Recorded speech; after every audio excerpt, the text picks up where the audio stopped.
ایک دفعہ ایک بادشاہ اپنی ملکہ کے ساتھ بیٹھا تھا کہ ہنسی مذاق میں اس نے ملکہ سے پوچھ لیا تمہیں میری شکل کیسی لگتی ہے۔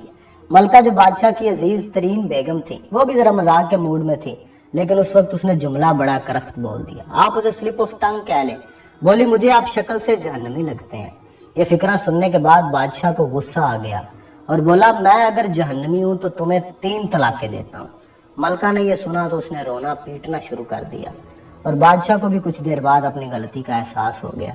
اگلے دن بادشاہ سلامت نے ملک کے تمام علماء، مفتی صاحبان اور اماموں کو دربار میں بلا لیا اور ان سے پوچھا کہ کیا اس طریقے سے میری طلاق ہو چکی ہے؟ سب کا باری باری یہی کہنا تھا کہ ہاں آپ کی طلاق ہو چکی ہے اور شریعت کی روشنی سے ملکہ عالیہ اب آپ کی زوجہ نہیں ہے۔ اس محفل میں ایک نوجوان مفتی بھی موجود تھے، وہ ایک طرف ہو کے بالکل خاموش بیٹھے رہے۔ بادشاہ نے ان سے بھی یہی سوال پوچھا تو انہوں نے کہا جناب یہ طلاق نہیں ہوئی کیونکہ آپ نے مشروط طور پہ کہا تھا کہ اگر میں جہنمی ہوں تو تمہیں 3 طلاقیں دیتا ہوں، اور ابھی تک یہ طے نہیں ہوا کہ آپ جہنمی ہیں کہ نہیں ہیں۔ آپ کو اگر کوئی شخص جنتی ہونے کی ضمانت دے دے تو پھر آپ کی طلاق نہیں ہوگی۔ بادشاہ سلامت نے جوشیلے انداز میں پوچھا لیکن مجھے اس کی ضمانت دے گا کون؟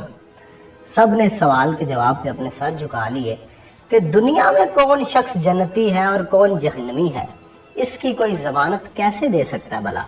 نوجوان نے جب تمام علماء کو خاموش دیکھا تو وہ بادشاہ سلامت سے مخاطب ہوا، بادشاہ سلامت میں آپ کو یہ گارنٹی دے سکتا ہوں لیکن اس کے لیے آپ سے ایک سوال پوچھوں گا، اگر آپ کا جواب ہاں ہوا تو میں یہ آپ کو ضمانت دے دوں گا۔ بادشاہ نے کہا پوچھو۔ تو نوجوان نے پوچھا کہ آپ کی زندگی میں کبھی کوئی ایسا موقع آیا تھا کہ آپ گناہ پہ قادر تھے لیکن آپ نے صرف اللہ رب العزت کے خوف سے وہ گناہ چھوڑ دیا تھا؟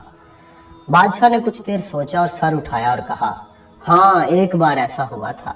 میں اپنی خوابگاہ میں داخل ہوا، وہاں ایک نوکرانی صفائی کر رہی تھی، وہ لڑکی بڑی خوبصورت تھی، میں بھٹک گیا، میں نے دروازے کو اندر سے بند کر لیا، میں غلط نیت سے اس لڑکی کی طرف بڑھا تو اس نے رونا پیٹنا شروع کر دیا اور وہ چلا کے بولی اے بادشاہ اللہ سے ڈرو، وہ تم سے زیادہ طاقتور ہے۔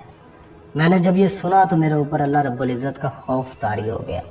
میں اگرچہ بادشاہ تھا، وہ لڑکی میرے کمرے میں تھی، میں نے دروازے کو اندر سے کنڈی لگائی ہوئی تھی اور اس وقت دنیا کی کوئی طاقت مجھے وہ برائی کرنے سے نہیں روک سکتی تھی، لیکن میں نے صرف اللہ رب العزت کے خوف سے دروازہ کھول دیا اور اس لڑکی کو جانے کی اجازت دے دی، صرف اللہ رب العزت کے خوف کی وجہ سے۔ یہ سن کے وہ نوجوان مسکرائے اور انہوں نے قرآن حکیم کی یہ آیت تلاوت فرمائی جس کا ترجمہ ہے جو اپنے رب کے سامنے کھڑے ہونے سے ڈر گیا اور اس نے اپنے نفس کو خواہشات میں پڑنے سے بچا لیا تو ایسے شخص کا ٹھکانہ جنت ہوگا۔ اس کے بعد اس نوجوان نے بادشاہ سے کہا میں آپ کو ضمانت دیتا ہوں کہ آپ کی طلاق نہیں ہوئی۔ وہ نوجوان امام شافعی رحمۃ اللہ تعالی علیہ تھے۔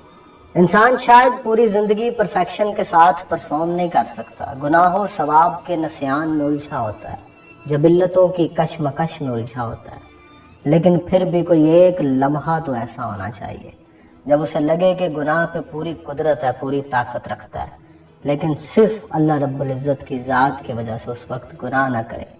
شاید اللہ رب العزت کی ذات مہربانی کرے اور اس لمحے کو ہماری نجات کا ذریعہ بنا دے۔ اللہ کے سامنے کھڑے ہونے سے زندگی میں کوئی ایک دفعہ تو ڈر جائے بندہ۔